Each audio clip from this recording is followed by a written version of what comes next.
Bonjour à tous, aujourd'hui je suis en compagnie de Perrine pour vous présenter votre émission préférée. Nous avons l'immense plaisir d'accueillir la carnettiste Antonia Nerens.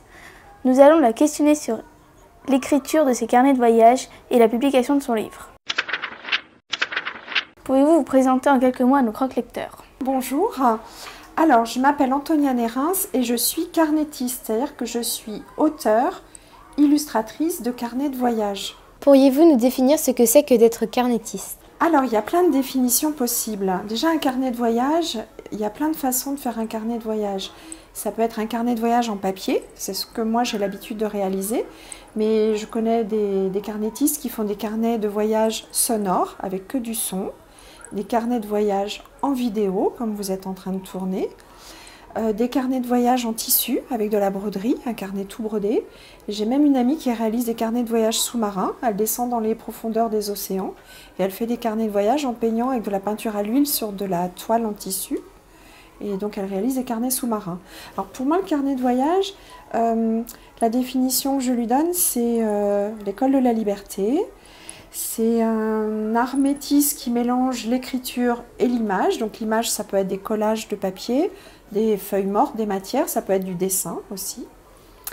Et puis c'est aussi, en troisième définition, je dirais la petite boîte à trésors de l'enfance, la petite boîte que vous avez peut-être sous votre lit, dans laquelle vous avez une étiquette de vache qui rit, ou alors un vieux bracelet qui est cassé mais que vous avez envie de garder parce qu'il y a un souvenir qui est attaché après ce bracelet, un petit mot d'amour que vous avez eu à la maternelle, ou je ne sais pas, un marron que vous avez ramassé là sur le chemin de l'école. Voilà, Et donc être carnettiste, c'est réaliser des carnets de voyage, c'est dessiner, écrire dans des carnets. Qu'est-ce qui vous plaît le plus dans le fait de réaliser des carnets de voyage? Alors dans le fait de réaliser des carnets de voyage, ce qui me plaît, c'est de m'exprimer déjà librement, de dire ce que j'ai envie de dire, sans contrainte, si ce n'est qu'il faut que ça tienne dans mon carnet. Je ne peux pas coller des matières épaisses, par exemple un gros caillou dans le carnet, je ne pourrais pas fermer la page. Mais voilà, ce qui me plaît, c'est de dire ce que j'ai envie de dire. Ce qui me plaît aussi, c'est de regarder avec un œil neuf et nouveau, même des choses que je connais. Parce que quand on dessine ou quand on a envie d'écrire sur un lieu, il faut bien regarder, il faut observer. Donc ça me plaît beaucoup, d'être attentive à ce qui m'entoure. Et puis aussi, ce qui me plaît beaucoup, c'est de rencontrer l'autre, je dirais des gens. Parce que quand on dessine ou qu'on écrit dehors, assise par terre dans la rue ou sur le bord d'un chemin, il y a forcément des gens qui vont s'arrêter pour vous demander ce que vous êtes en train de faire. Et j'aime bien ces moments de rencontre et d'échange. Quels sont les éléments les plus difficiles dans un carnet de voyage? Le dessin, la conception? Alors je dirais ni l'un ni l'autre. C'est pas le dessin. C'est pas la conception, parce que la conception, j'ai envie de dire, il n'y en a pas, je réfléchis pas. Je fais un peu les choses à l'instinct comme les enfants à la maternelle. Je me pose pas beaucoup de questions, je fais spontanément. La partie la plus difficile, j'ai envie de dire, c'est l'écriture. Parce que quand on écrit spontanément pendant le voyage, il y a forcément des fautes, il y a des fois des redites, ou des fois je répète le même mot, ou c'est peut-être des fois écrit de façon un peu trop spontanée, justement, donc il va y avoir un peu trop de violence, ou trop d'emphase parce que je vais trouver ça fantastique, ou au contraire quelque chose va vraiment pas me plaire. Et donc il y a une partie de réécriture qui est faite au retour où je prends du recul sur ce que j'ai vécu pour réécrire différemment les choses. Mais c'est, je pense, l'écriture qui est l'exercice le plus difficile. Et aussi parce que ça fait appel à l'intime. Quand on écrit dans un carnet de voyage, on parle aussi de soi. Et donc, voilà, c'est souvent pourquoi aussi, si vous avez regardé mes carnets de voyage, c'est pas toujours écrit dans le carnet. Même si je dis que c'est un métissage entre l'écrit et l'image, comme aujourd'hui je montre les carnets que je fais, j'ai tendance à cacher l'écriture ailleurs. Parce que j'ai pas envie de montrer à tout le monde le secret de mes pensées. Comment s'est déroulé votre travail avec les éditions Sepia pour votre ouvrage et votre exposition Carnet de voyage mode d'emploi? Alors les éditions Sepia, je les ai rencontrées au début de mon parcours de carnettiste professionnel, parce que je fais des carnets de voyage depuis que j'ai 8 ans. Mais il s'est trouvé qu'à un moment dans ma vie adulte, j'ai envie d'en faire mon métier. Et j'ai rencontré les éditions Sepia. Et il y a une particularité dans ce que je fais aussi, c'est comme je n'ai pas vraiment fait d'études d'art, même si j'ai suivi des cours du soir, je suis touche à tout. J'essaye plein de techniques, je fais plein d'expériences et j'ai envie de transmettre, d'apprendre tout ça aux autres. Donc les éditions Sepia, tout de suite, ils ont repéré que j'avais ce goût de transmettre et d'expliquer aux autres comment faire un carnet de voyage. Et donc ils m'ont proposé de réaliser l'exposition d'abord. Et puis l'exposition avait beaucoup de succès, il y avait des gens qui avaient envie de l'acheter pour partir en voyage avec. Sauf que ce sont des grands panneaux, c'est pas très pratique à rouler dans sa poche ou dans son sac à dos.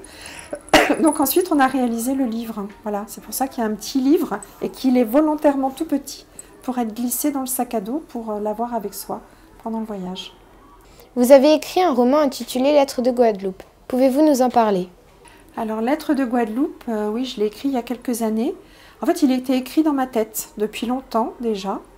Et je suis incapable de dire pourquoi j'ai inventé cette histoire. Elle est sortie de nulle part, c'est pas une histoire réelle, c'est une histoire inventée. Par contre, l'endroit où ça se passe, la Guadeloupe, les personnages qui sont dedans sont de vrais personnages, de vraies personnes que j'ai rencontrées. Il y a Camille et Lucette qui sont c'est un couple dans le livre et c'est un couple de Guadeloupéens qui existe vraiment. La petite Paloma qui est sur la couverture, alors elle existe aussi vraiment parce que c'est ma fille. Mais c'est pas du tout son histoire qu'on lit dans le livre, hein. C'est un personnage inventé, mais il y a des anecdotes qui sont vraies. Par exemple, quand elle se fait piquer par une méduse dans l'eau, sur la plage, les petites chèvres qui volent les sandwichs aussi, c'est des choses que j'ai vues de mes propres yeux. Tout ce qui est, je dirais, le décor et le fond, voilà le décor du livre, ce ne sont que des choses réelles et véridiques. Et j'ai écrit ce livre-là parce que la Guadeloupe, c'est un endroit que je connais vraiment bien, où je suis allée souvent. Et c'était une façon pour moi de rendre hommage aux gens que j'aime et qui m'ont fait découvrir leurs îles. Je mets au pluriel parce que la Guadeloupe, c'est un archipel. Il y a plusieurs îles différentes.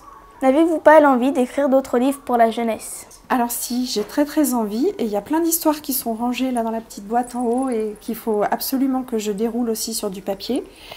Mais malheureusement, j'arrive pas à trouver le temps pour me poser et écrire. Parce que la difficulté, c'est quand je suis en phase d'écriture, je n'ai pas de revenus, de rentrée d'argent. Et donc, je suis obligée aussi de faire des animations scolaires, comme quand je viens vous rencontrer, pour pouvoir gagner un peu d'argent pour payer mes factures. Et il faut que j'arrive à trouver un moment où je peux me poser pour écrire. Donc là, du coup, je déroule les histoires avec beaucoup plus de lenteur. Mais il y en a plusieurs qui, j'espère, verront le jour en 2016 ou 2017. Parce que quand on fait un livre aussi, il y a une chose importante, c'est que par exemple les carnets de voyage que je réalise, je peux toujours revenir dessus. S'il y a quelque chose qui ne me plaît pas, je peux corriger avec mon crayon le dessin, je peux même découper la page, l'arracher. Mais quand le livre est publié, qu'il est dans la librairie, je ne peux pas partir avec ma boîte et mes crayons pour aller corriger ce qui ne me plaît pas.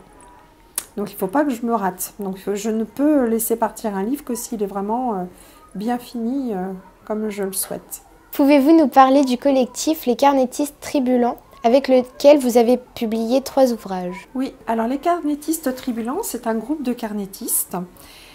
Souvent, la difficulté dans notre métier, c'est qu'on voyage seul, on écrit seul, on dessine seul, on est toujours tout seul. À part quand on vient, par exemple, dans les classes avec vous, là on rencontre du monde. Mais sinon, quand je voyage, je suis très souvent toute seule. Ou alors je suis chez moi et c'est comme une grotte, je travaille toute la journée, je parle juste à mon chien et à mon chat. Et alors, mon mari, il est dessinateur aussi, mais quand on travaille tous les deux, on ne se parle pas.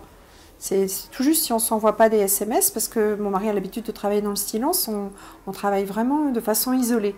Donc il y a des moments où on souffre de la solitude. Donc là, les carnétistes tribulants, c'était plusieurs carnétistes qui avaient le souhait de travailler tous ensemble de temps en temps. Et on avait aussi envie de réaliser des livres un peu différents pour dire que le carnet de voyage, on n'est pas obligé d'aller au bout de la planète, de voyager très loin, de prendre l'avion pour faire un carnet. C'est pour ça que le premier livre des carnétistes tribulants, il s'appelle Banlieue nomade. On a voyagé dans la banlieue parisienne. On est juste descendu de chez nous et on a regardé dans notre quartier, dans la rue, sur les marchés. Donc pas du tout quelque chose... souvent, quand on parle de carnet de voyage, on pense à partir en vacances, loin. Et là, on a voulu démontrer qu'on pouvait vraiment voyager à la porte de chez soi. Le second livre qu'on a fait ensemble, on a voyagé encore moins loin, puisqu'on a raconté nos histoires d'amour. Donc, on n'est pas sorti de la chambre, le lit, la maison. C'était vraiment un carnet intime, presque immobile, à la maison, entre 4 murs, où il y avait des histoires amoureuses qui se passaient un peu en voyage, mais pour la plupart, c'était des histoires très intimes. Et puis le troisième livre qui est en train de passer à l'écran s'appelle Vivre vieux.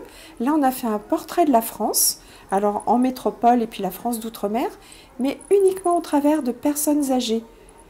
qui ont un parcours un peu particulier. On voulait montrer que on peut aussi vivre vieux, faire des choses formidables, être heureux, que être vieux, c'est pas forcément être triste, un vieux déchet.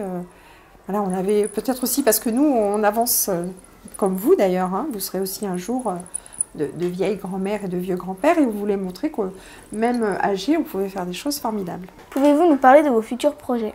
Ah, mais non, parce que c'est secret, mais je vais vous en dire un petit peu quand même. Alors, j'ai plusieurs projets de livres avec mon mari, donc des projets de livres pour enfants, où nous dessinons tous les deux et nous écrivons tous les deux. Donc, on va partager le livre, on fait une double page chacun. Donc, un coup, on est dans mon univers et la double page suivante, c'est dans son univers. Et on fait comme ça un petit aller-retour entre son monde et le mien. Et puis, on a aussi un projet de roman graphique, carnet de voyage. Là, c'est un gros projet parce que c'est prévu pour 2017. Donc, il y a beaucoup de travail dessus avec un scénariste qui est américain. Et c'est un projet autour de la musique. Voilà. Donc, plusieurs projets de livres. Après, il y a encore d'autres petits projets annexes. Et puis, sinon, j'ai des projets de voyage aussi. A priori, je devrais bientôt, enfin pas l'année prochaine, mais aller exposer au Cameroun dans un festival d'art international, voilà. Merci Antonia Nérins d'avoir été sur le plateau de Croque Lecture et d'avoir répondu à toutes nos questions.